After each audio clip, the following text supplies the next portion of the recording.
நீங்கள் பார்த்துக் கொண்டிருப்பது உங்கள் விஜய். திறக்க மாட்டேங்குது. இன்னும் எவ்வளவு நேரத்துக்கு தான் இங்கே மாட்டிட்டு இருக்க போறோமோ தெரியல. இளமைக்கு எப்பொழுதும் தயக்கமில்லை, எங்களுக்கு கால்கள் இனி தரையில் இல்லை. நீ நல்லா தான் பாடுற, ஆனா இந்த பொண்ணுங்க ஏன் எதை கண்டாலும் உடனே பயந்துடுறாங்க? அது என்ன வியாதியா? ஆனா உனக்கு அப்படியெல்லாம் எதுவுமே இல்ல, எல்லா விஷயத்திலயும் ரொம்ப தைரியமா இருக்க. அப்படி நீ என்னைக்காவது பயந்தா சொல்லு, நான் உடனே ஆஜராயிடுறேன். நான் பாத்துக்கிறேம்மா. உன் ஸ்பீச் போதும், கொஞ்சம் நிறுத்துறியா? நானும் பொண்ணுதான், நான் என்னைக்காவது பயந்து நீ பாத்திருக்கியா? நீயா? நீ பயந்து நான் பார்த்ததே இல்ல. புதுமை பெண், செம்ம ஃபிகர். என்ன ஃபிகர் நான் சொன்னேன்? என்ன ஃபிகர் நான் சொன்னேன்? எங்க திருப்பி சொல்ல? ஐயோ மால்தி, கொஞ்சம் வாய மூடு. சும்மா ஒரு பேச்சுக்கு கூட சொல்லக்கூடாதா? சண்டைனா உடனே டான் வந்துருவிய. சரி, இதெல்லாம் விட்டுட்டு உள்ள அண்ணனும் அண்ணியும் என்ன பண்றாங்கன்னு கொஞ்சம் இமேஜின் பண்ணி பார்க்கலாம்னு நினைக்கிறேன். அநேகமா அண்ணன் நேரம் அவனோட வேலையை காட்டியிருப்பான். ஏன்னா பொண்ணுங்களுக்கு தான் பிடிவாதம் ஜாஸ்தியாச்சே. அன்னைக்கு இருக்குன்னு சொல்ல வரல, பொதுவா பொண்ணுங்களுக்கு இந்த மாதிரி குணம் இருக்கத்தானே செய்யுது. அவங்கள சமாதானப்படுத்துறதுனா கொஞ்சம் டைம் ஆகுமே. அப்படியா? எஸ், அதனாலதான் பெரியவங்க சொல்லுவாங்க பொண்ணுங்களோட சண்டை போடுறது பெரிய மடத்தனம்னு. அதனால அவங்க என்ன சொல்றாங்களோ அதை கேட்டுக்க, அவங்க என்ன செய்யறாங்களோ பொறுத்துக்க. அப்பதான் வாழ்க்கை ஸ்மூத்தா போகும். என்ன நீ பொண்ணுங்கன்னா உனக்கு அவ்வளவு இலக்கரமா போச்சா? நாங்க மட்டும் நினைச்சோம்னா உங்களை பரதநாட்டியத்துல இருந்து பிரேக் டான்ஸ் வரைக்கும் ஆட வைப்போம். நாங்க இல்லனா உங்களால ஆணி கூட புடுங்க முடியாது. ஓ ரைட் ரைட் ரைட். இதுக்கு பழமொழி கூட இருக்கு, ஒவ்வொரு ஆணோட வெற்றிக்கு பின்னாடியும் ஒரு பெண் இருப்பான்னு. அதாவது திரைக்கு பின்னாடி இருந்து டைரக்ஷன் பண்ணுவாங்க. திரைக்கு பின்னாடில இருந்து இல்ல, திரைக்கு முன்னால. எனக்கு மட்டும் சான்ஸ் கிடைச்சா உன்னை மென்டல் மாதிரி நடிக்க வைப்பேன். ஓ அப்படியா? நீயே ஒரு லூசு, நீ இன்னொரு லூச டைரக்ஷன் பண்ண போறியா?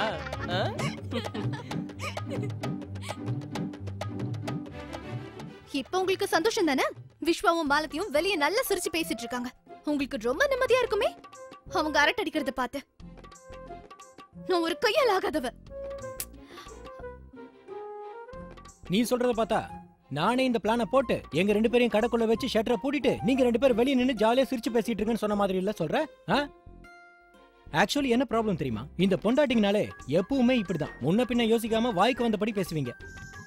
கல்யாணத்துக்கு முன்னாடி நீ ரொம்ப அடக்க ஒடுக்கமான பொண்ணு நினைச்ச, கல்யாணத்துக்கு அப்புறம் இப்படி மாறிட்டியே. ச்சே, பெரியவங்க சரியா தான் சொன்னாங்க, பொண்ணுங்க கல்யாணத்துக்கு முன்னாடி ஒரு மாதிரி, கல்யாணத்துக்கு அப்புறம் ஒரு மாதிரி மாறிடுவாங்கன்னு. இதுல நாங்க தான் நடுவுல கோமாளி ஆயிடுறோம். அப்படியா? புருஷனுங்க மாற மாட்டாங்களா? கல்யாணத்துக்கு முன்னாடி என்னமா நீங்க, கல்யாணத்துக்கு அப்புறம் என்னடிங்கறீங்க? என்னைக்காவது நான் உன்னை டீ போட்டு கூப்பிட்டுருக்கேன்? பின்ன என்ன இப்படி மாறிட்டேன்னு சொன்னீங்க? என்னடா அது, ஒண்ணு சேருவாங்கன்னு பார்த்தா சண்டை போட்டுட்டு இருக்காங்க.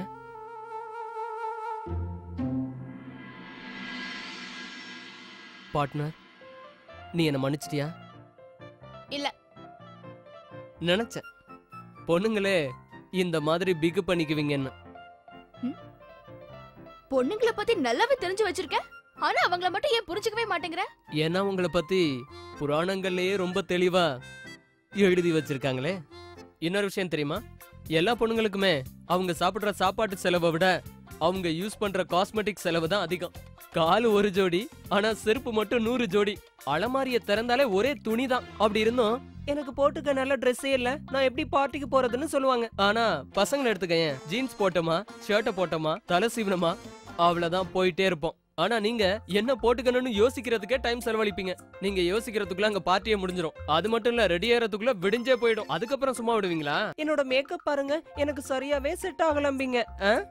நீங்க எப்படி பட்டவனுங்க தெரியுமா? 1ஆம் நம்பர் தலை கூட கொழுப்பு பிடிச்சவனுங்க. செத்தால் லேடிஸோட ஹெல்ப்பை எடுத்துக்கவே மாட்டீங்க. அவ்வளோ சுப்பீரியர் காம்ப்ளெக்ஸ் இருக்கு உங்க மண்டைக்குள்ள. எக்ஸாம்பிளுக்கு, உள்ள பழைய சோறு சாப்பிட்டு வெளியில வந்து பல்ல குத்துவானுங்கல்ல, அந்த மாதிரி தான் நீங்களும். எல்லாம் வெறும் வெட்டி பந்தா. பெருசா பேச வந்துட்டா, எங்களை பத்தியே குறை சொல்ற?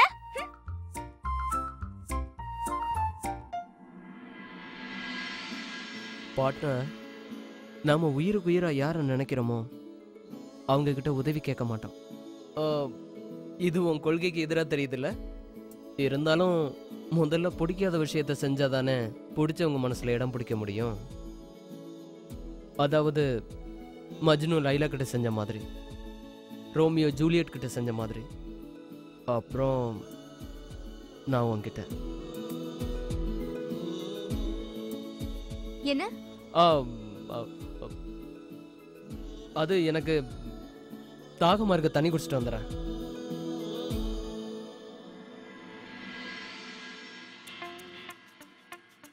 ஆமா, அக்காவும் மாமாவும் உள்ள நல்லா தூங்கிட்டாங்களோ?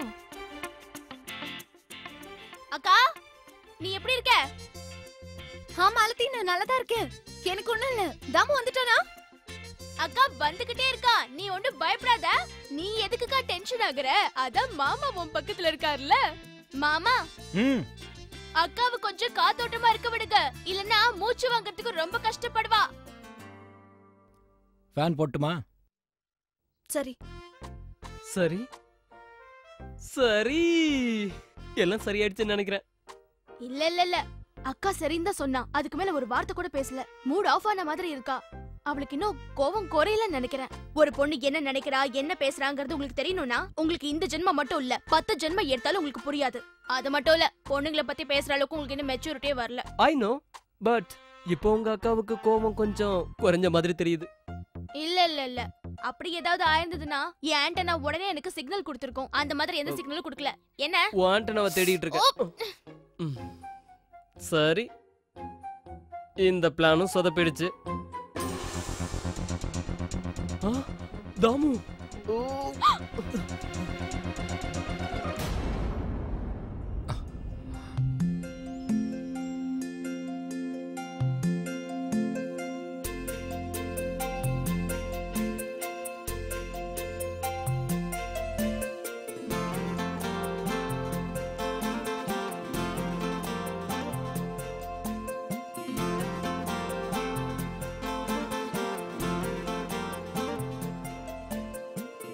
விஸ்வனா, உங்க போனை வீட்டுல. தாமு, சுத்தியல எடுத்துட்டு வந்துட்டியா? கொண்டு வந்தியா இல்லையா? சொல்லுடா, சொல்லு. சுத்தியல் எங்க?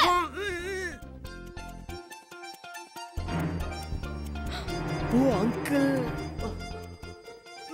சித்தப்பா, தாமு, சீக்கிரம் தர. அட, யார் ஷட்டர் மூடுனது?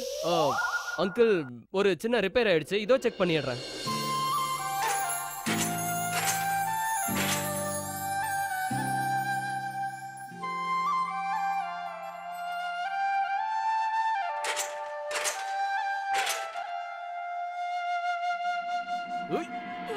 ஓபன் ஆயிடுச்சு. அக்கா, அக்கா உனக்கு ஒண்ணும் ஆகல? தண்ணி எடுத்துட்டு வாடா. அக்கா, நீ நல்லதானே இருக்க? சரி, இதெல்லாம் எப்படி நடந்தது? ஆக்சுவலி அங்கிள், என்ன நடந்ததுன்னா, நான் கடையில இருந்து வெளியில வந்து ரொம்ப டயர்டா இருக்கேன்னு இப்படி கையை தூக்குனேன், ஷட்டர் கீழே வந்து விழுந்துருச்சு. நல்லவேளை நான் வெளியில போயிட்டேன், இல்லனா என் மேல விழுந்திருக்கும் அங்கிள். நானும் மேல போயிருப்பேன். தான் ஜாக்கிரதையா இருக்க சொன்னேன். இனிமேலாவது கவனமா இரு. Okay uncle.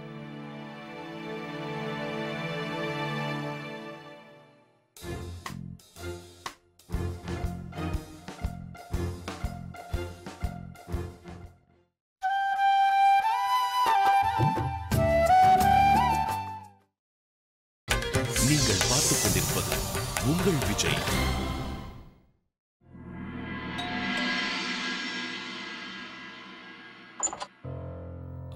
வணக்கம் பாட்டி.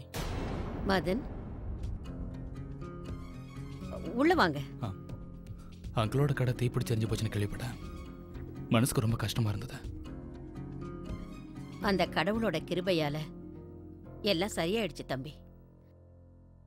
உட்காருங்க தம்பி. இல்ல பரவாயில்ல பாட்டி, உட்காந்து பேசுற அளவுக்கு எனக்கு டைம் இல்லை. ஆக்சுவலி மாலதி எப்படி இருக்கான்னு பார்த்துட்டு போலான்னு தான் வந்தேன்.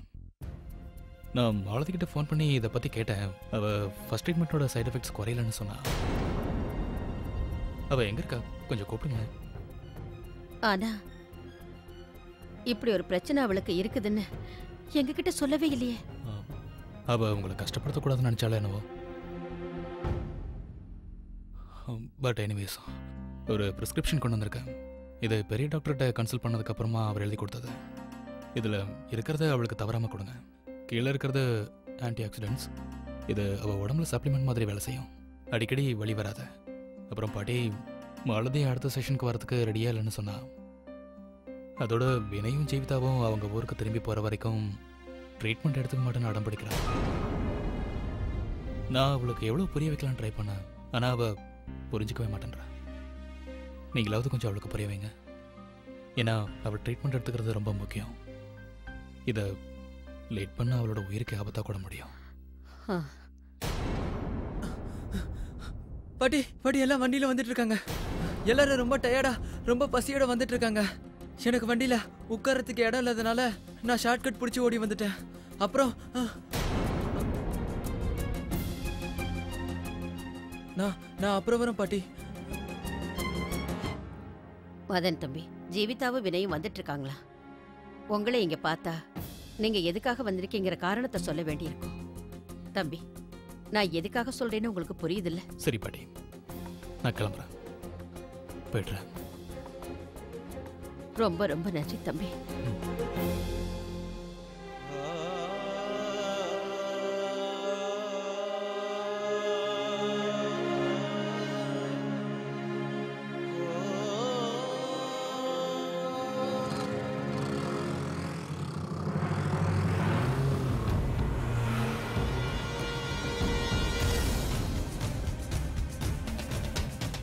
டாக்டர் மதன், அட கடவுளே, அவர் என்ன பார்த்தா கண்டிப்பா உடம்பு எப்படி இருக்குன்னு கேட்டுருவாரு. அதுவும் ஜீவிதாக்கா முன்னாடி. இல்ல இல்ல, அந்த ரிஸ்கை என்னால எடுக்க முடியாது.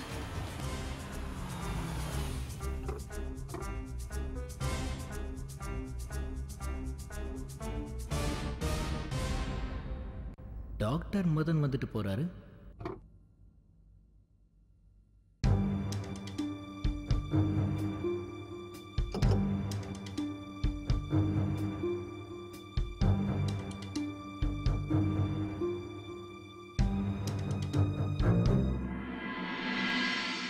அம்மா, நம்ம கஷ்டத்தை பார்த்து தர்மராஜனை 2 லட்ச ரூபா சரக்கு கடனாக கொடுக்க ஒத்துக்கிட்டாருமா. இன்னைக்கு சாயந்தரத்துக்குள்ள ஸ்டாக் வந்துருமா. ரொம்ப சந்தோஷமான விஷயம் அங்கிள். நாளைக்கே நம்ம சேல்ஸ் ஆரம்பிச்சிடலாம். ரொம்ப சந்தோஷமா இருக்குப்பா. உங்க 2 பேரோட உதவி இல்லைன்னா நான் கடையை இவ்வளோ சீக்கிரம் ரெடி பண்ணியிருக்கவே முடியாது. இல்லைன்னா இது வரைக்கும் நான் சாம்பலை தான் வாரிட்டே இருந்திருக்கணும். தம்பி, நீங்க எங்களுக்கு உதவி செஞ்சதுனால இந்த குடும்பத்துல நீங்களும் ஒருத்தருங்கிறத நிரூபிச்சிட்டீங்க. ரொம்ப சந்தோஷப்பா. இதுல என்ன பாட்டி இருக்கு? இது நாங்க செய்ய வேண்டிய கடமை. இதுக்காக எங்களை நன்றி சொல்லி பிரிக்காதீங்க. அப்புறம் பாட்டி, வரும்போது நான் பார்த்தேன், டாக்டர் மதன் வந்துட்டு போனாரே.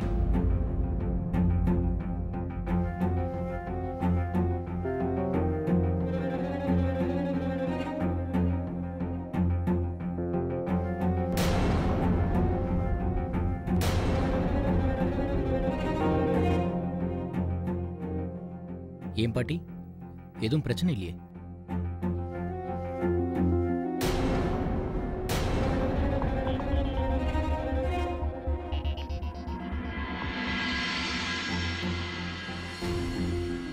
டாக்டர் மதன் இங்கே வந்தாரா?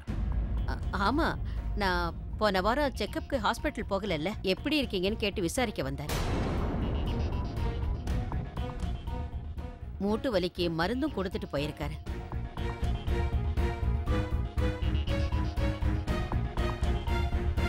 பாட்டி, உங்களோட மூட்டு வலி இன்னும் முழுசா சரியாகலையா?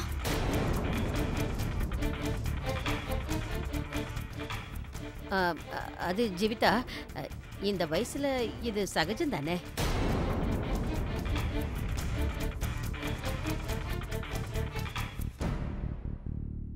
அக்கா, மாமாக்கு சாப்பாடு பிடிக்கலன்னு நினைக்கிறேன். இங்க பாரு, அவர் ஒழுங்கா சாப்பிட மாட்டேங்கிறாரு. நீ ஒண்ணு பண்ண, இன்னைக்கு நைட்டு ஒரு குண்டா நிறைய அவருக்கு பிடிச்ச பாயசம் பண்ணி கொடு. இல்ல இல்ல, அதெல்லாம் ஒண்ணும் வேண்டாம். உண்மையை சொல்லணும்னா ஆண்டி ரொம்ப அருமையா சமைச்சிருக்காங்க. அப்புறம் ஸ்வீட்ஸை பொறுத்த வரைக்கும் கொஞ்ச நாளா நான் சாப்பிட்றது இல்லை. இப்பெல்லாம் நான் அதை நிறைய அவாய்ட் பண்ணிட்டு இருக்கேன்.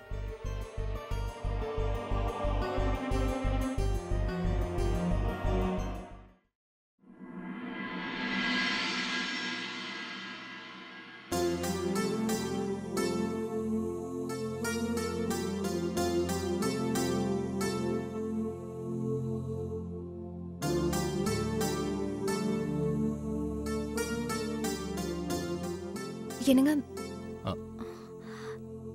நான் உங்ககிட்ட கொஞ்சம் பேசணும். வினய், உங்களுக்கும் எனக்கும் சண்டை வந்ததுக்கு அப்புறமும் நீங்க என்னோட ஃபேமிலி மேல ரொம்ப அக்கறை எடுத்துக்கிட்டீங்க. அதுக்காக நான் என் மனசை விட்டு தேங்க்ஸ் சொல்லணும்னு ஆசைப்படுறேன். என்ன பேசுற ஜீவிதா? உன் ஃபேமிலியும் என் ஃபேமிலியும் வேற வேறையா? நான் செய்ய வேண்டிய கடமையை தான் செஞ்சிருக்கேன். வினய், நம்ம முதல்ல இருந்த மாதிரியே இருக்க முடியாதா? நம்ம சண்டை போட்டுக்கிறதுல எந்த அர்த்தமும் இல்ல. நீங்க விஸ்வாக்கு சப்போர்ட் பண்ணீங்க, நான் மாலதிக்கு சப்போர்ட் பண்ணேன். அவங்க 2 பேரும் நம்ம சேர்ந்து இருக்கணும்னு ஆசைப்படும் போது நம்ம 2 பேரும் அவங்களுக்காக எதுக்காக சண்டை போட்டுக்கணும்? ப்ளீஸ் வினய், எனக்கு இந்த தேவையில்லாத சண்டை சுத்தமா பிடிக்கவே இல்ல. ஜீவிதா இங்க பாரு. வினய் தம்பி. அங்கிள். தம்பி, இந்த கடை சாவியை நீங்க வச்சுக்கோங்க. எனக்கு இன்சூரன்ஸ் கம்பெனிலேருந்து ஃபோன் வந்தது, நான் உடனே அங்கே போய் ஆகணும்.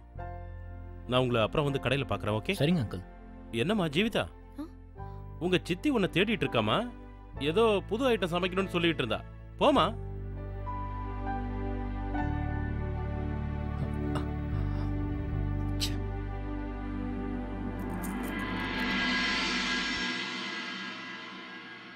போன் எங்க வச்சு தொலைச்சேன்?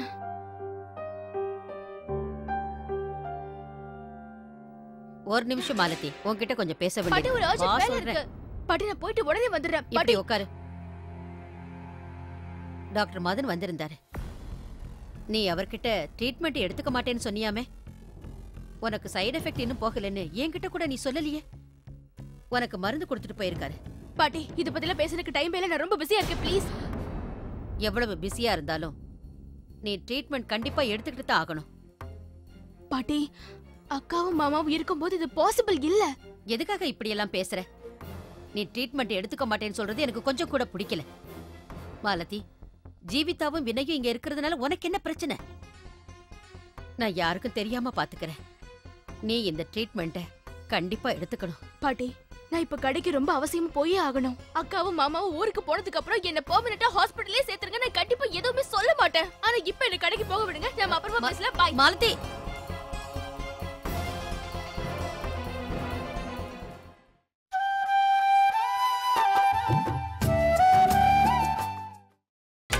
நீங்கள் பார்த்துக் கொண்டிருப்பது உங்கள் விஜய்.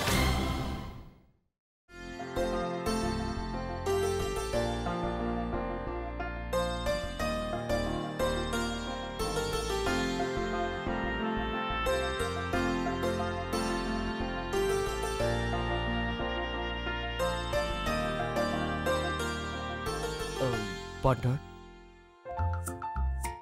இப்போ அது நீ என்ன மனுஷிட்டியா இல்லைன்னு சொல்றியா?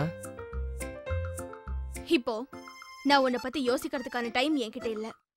இது வரைக்கும் நான் அக்காவும் மாமாவும் நல்லபடியா பேட்சப் ஆகுற வரைக்கும், அது வரைக்கும் சாரி.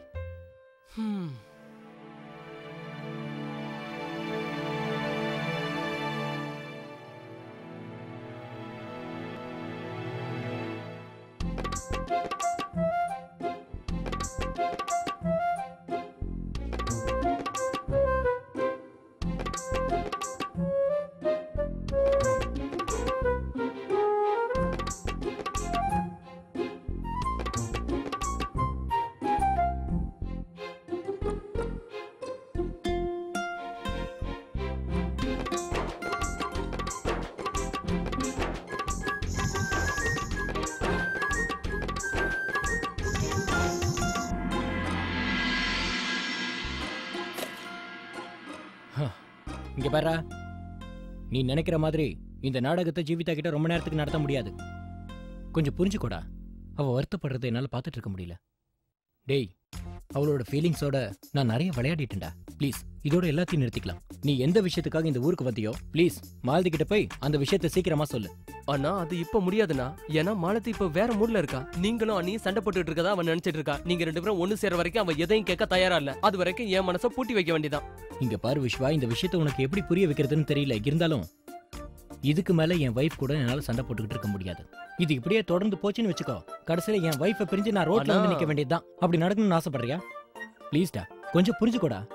நேரா போ, உன் மனசுல இருக்கிற எல்லாத்தையும் ஒண்ணு விடாம மாலதி கிட்ட சொல்லிட்டு வா. நீ போற, உன் வேலையை முடிக்கிற. All the best. நான் கிளம்புறேன்.